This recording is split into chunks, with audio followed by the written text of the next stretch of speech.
We're in the Messina neighborhood of Kinshasa right now. We're following a massive procession of wrestlers over to the ring, and we're about to watch them catch Fetiche. Catch is what locals call professional wrestling.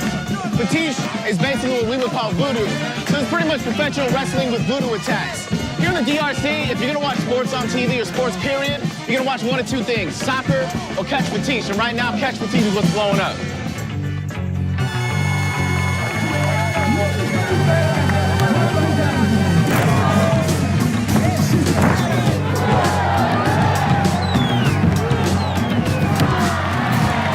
Most people translate catch Fetiche as voodoo wrestling, but even that doesn't really capture it. Being at a catch Fetiche event is like watching a WWF match combined with a religious festival, combined with a block party. A lot of the wrestlers are in the army, and the military shows up in full force. Sport d'abord, c'est pourquoi Tomi Bimisaka, bamona kete, basoda bazaka pona bitumbate. Fighters use anything to win. Hammers, knives, and even live animals. Is that an eel?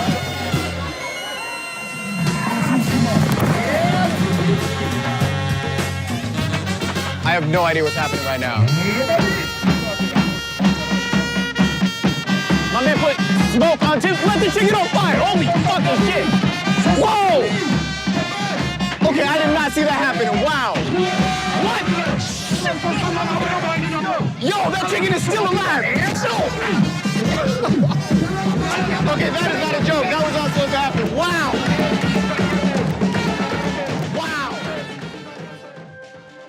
After decades of civil war, some of Congo's major cities have recently seen relative stability, which has made room for catch Fetiche to grow in popularity. But the sport itself has been around since the 1970s, thanks to Adingwe Moto, who some call the godfather of catch Fetiche.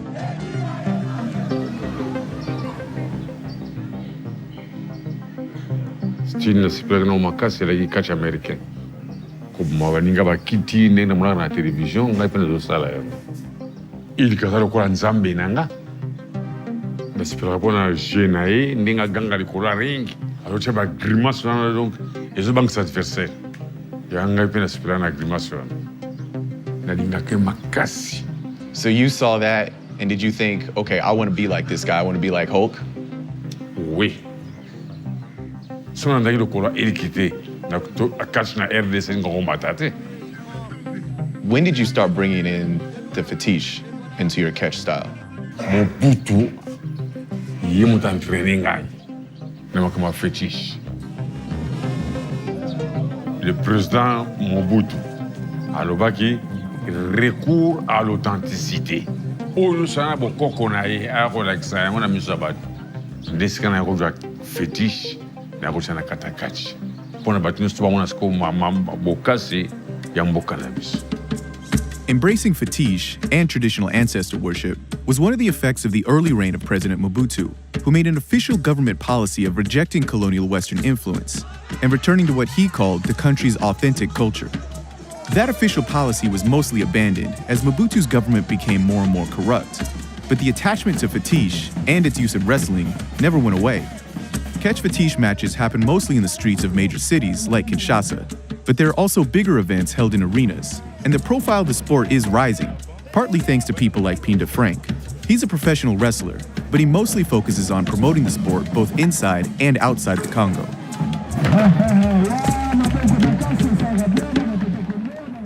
This is part of our culture.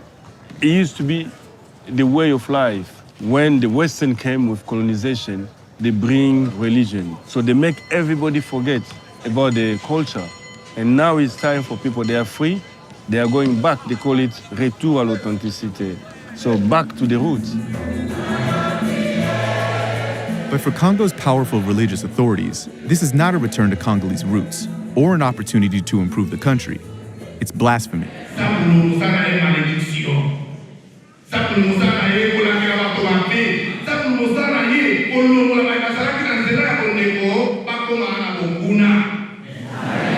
Le catch, c'est le sport.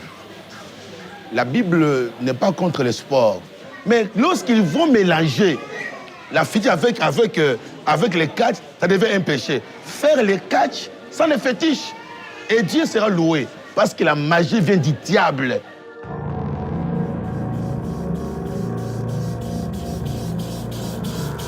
This opposition has made it hard for the sport to grow. It's even harder on the wrestlers. That includes Shakira, one of a growing number of women who are entering catch fetiche. What would you say is the most meaningful thing for you here? eloko eza très important na biloko bazali awa ezali mutu ya papa oyo komo na ye Papa John. Do you think you could win without coming in here and talking to Papa John? nakoki koganye par technique mais soki kombeza makasi il faut que Papa John apesa nga accord po ye nde apesa nga accord ya défaite. lokola makambo ya kibu nzambe ezalaka mingi moto azomona soki akomi kachere akomi ndoki akomi moto ya magie famille bakobengana ye bakolinga ye lisusu te selon ngai mpe mpona posa na ngai na koencourage mwasi nyonso ya kokota catch eza mabe te.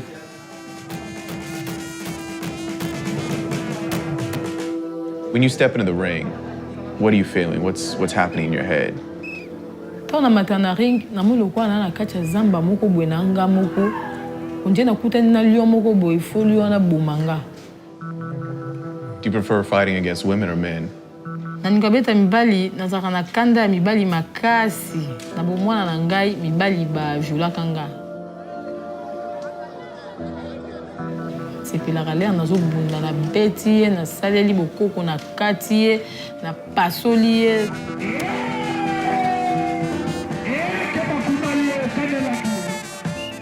Donc nasepelaka vraiment ezalaka vraiment esengo na nga. What fight are you the most proud of?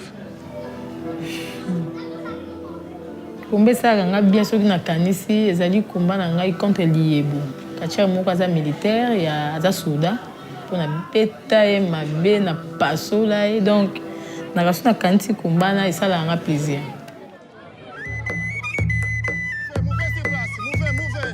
Catch isn't just helping people grapple with the past. A whole new generation is using it to prepare for the future. We're in the Messina neighborhood of Kinshasa right now, and we're at Club 6600 Volts, which is Ninja's club. And you can see Ninja right there, and he's training people. 3 times a week, he's here training men, but also young boys. You can see a bunch of boys here getting trained for free. What made you want to train people? You could just be a fighter yourself. Kionga na zwakango na zana susi pe na sunga batu. So na susi ya mingi na ozapeka na susi ya kosunga su mingi. Catch eyebani partout na Congo, eyebani partout. Problème ezali que y a soutien zate. Merci. You think this is a good influence for the kids you're training? Sans soka sala ki sport ote, soit au cadre qui était lelo cause à la paix au boulot. Parce que bazui formation a. Baké azara ko kengela quelque part, fait un mois ne ba PCM sous $300, $200 à partir ngana formé. Ils ont ça bien, ils ont sunga pe famille abali moi si atena ndaku azo futa ndaku na loyer. Donc ça bien. Sport ça bien. We're in kind of a makeshift gym, and from what I'm hearing, this is actually one of the better ones. It is a little bit rare from what I'm hearing to have things like running machines and the bicycles. But if you look at this, this is not your normal set of weights here. This is actually car brakes. I mean, it's also kind of wild because you see people here working out in whatever they've got on with whatever kind of materials they can use. I mean, my man here's got jeans on. I got my man in the back with some Balenciagas. It's hot, it's sweaty, it's dark, and this is where you get it in. For a lot of people in the Congo, wrestling is a way out of extreme poverty. But it hasn't only been good for men.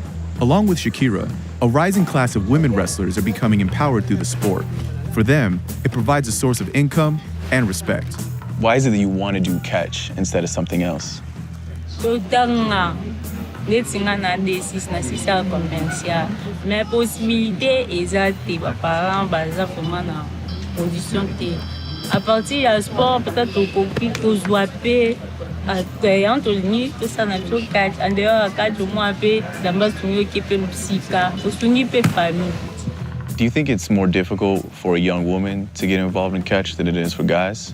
Tant que ça sport baloba na biso moi ça te mobala ça te domino sur ko mingle moko donc tout ça catch nga no sala kwa mobali yango na biso ndi catch. These young women trained here because of their coach, Miss Martz.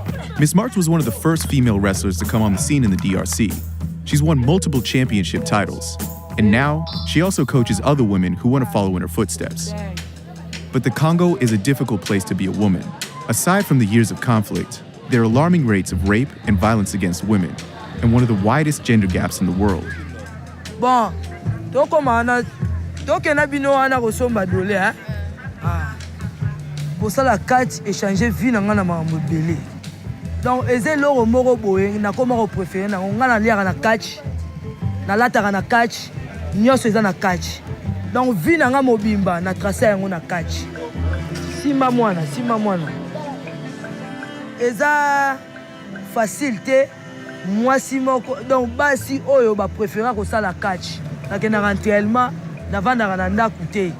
Yana bango otacha na mtakengela bango soki nga na zati.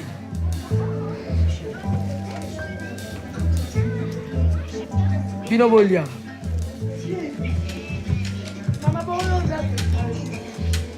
Pesa nga moroti.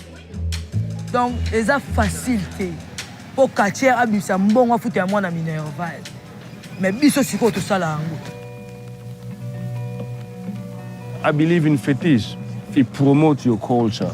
And we don't want that culture to disappear. I want to promote this style, Congolese style, around the world. I want to take it from ghetto to the international media. I want people to discover the talent and the skill of these young people. Listen to the mighty girl sing.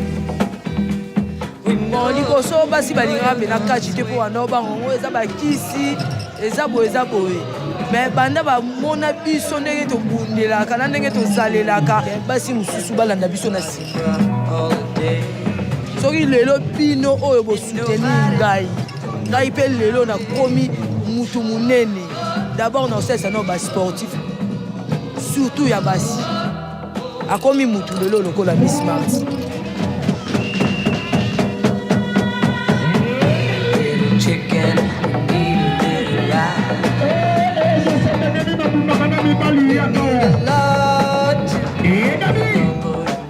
When people talk about your career 50, 60 years from now, what do you think they'll say? Na imaginaka ke après 50 ans nanga tant bato babeta lisolo balo bapenda immeuble oyo ya mwana mwasi moko boye Shakira nde atonga immeuble oyo na mbongo kati.